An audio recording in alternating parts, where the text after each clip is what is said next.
ഇന്ത്യക്ക് റഷ്യൻ എണ്ണ വാങ്ങാമെന്ന് സമ്മതിച്ചിരിക്കുകയാണ് അമേരിക്ക. അതായത് ഉപരോധത്തിൽ ഒരു ഇളവ് നൽകിയിരിക്കുകയാണ്. കടലിലുള്ള റഷ്യൻ ടാങ്കറുകളിൽ നിന്ന് എണ്ണ വാങ്ങാമെന്നാണ് പറഞ്ഞിരിക്കുന്നത്. നിർണായകമായ ഒരു തീരുമാനവും. അയ്യോ ഓ അമ്പ്ര ആയിക്കോട്ടെ അമ്പ്രാൻ പറയുന്ന പോലെ തന്നെ ഇനി അമ്പ്രാൻ പറഞ്ഞിട്ടേ ഞങ്ങൾ റഷ്യയിൽ നിന്ന് വാങ്ങിക്കുന്നുള്ളൂ, ഇല്ലെങ്കിൽ ഞങ്ങൾ എല്ലാം അമേരിക്കയിൽ നിന്ന് എടുത്തോളാം. നാണവും മാനവും ഉണ്ടോളാ? 56 ഇഞ്ചിന്റെ കൊണയടിച്ചിട്ട് നീക്ക് നാണവും മാനവും ഉണ്ടോ? സ്വന്തം രാജ്യത്തെ കാര്യം തീരുമാനിക്കണം എന്നുണ്ടെങ്കിൽ അമേരിക്കയിൽ നിന്ന് ട്രംപെണ്ണം പണയണം. ഒരു 30 ദിവസത്തേന് വേണമെങ്കിൽ നീ റഷ്യയിൽ നിന്ന് വാങ്ങിച്ചോ, ഇല്ലെങ്കിൽ തീരുവടിച്ച് നിന്റെ അണ്ണാക്കി തരും എന്ന് പറഞ്ഞപ്പോഴത്തേന് ഓ അമ്പ്ര എന്ന് പറഞ്ഞുകൊണ്ട് കുനിഞ്ഞ് പാരമ്പര്യം കാത്തു സൂക്ഷിച്ച് ഷൂ നക്കുന്നിടം വരെ എത്തിയിട്ടുണ്ട്.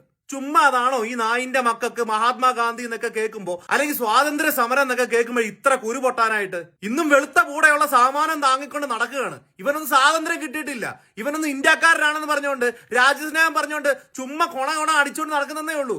ഇന്നും സ്വാതന്ത്ര്യം കിട്ടിയിട്ടില്ല, സായിപ്പിന്റെ സാമാനം താങ്ങി നടക്കുകയാണ്. എന്നിട്ട് ഡയലോഗ് 56 ഇഞ്ചാണെന്ന്. ഭയങ്കര വലിയ ഔദാര്യമായിപ്പോയി. എന്തിനേറെ പറയുന്നത്, ഇന്ത്യയുടെ സമുദ്രാതിർത്തിക്ക് അകത്ത് കയറിയിട്ടാണ് ഇറാന്റെ കപ്പലിനെ അവന്മാര് പൊട്ടിച്ചിട്ട് പോയത്. എന്നിട്ട് ഒരക്ഷരം മിണ്ടിയിട്ടില്ല. എന്തോന്ന് സുരക്ഷയാടാ ഇതൊക്കെ? ഇതൊക്കെ ചോദിക്കുമ്പോഴത്തേനും ഞാൻ രാജ്യദ്രോഹിയാവും, ഞാൻ പാകിസ്ഥാനിയാവും, നീയൊക്കെ ഭയങ്കര വലിയ രാജ്യസ്നേഹി.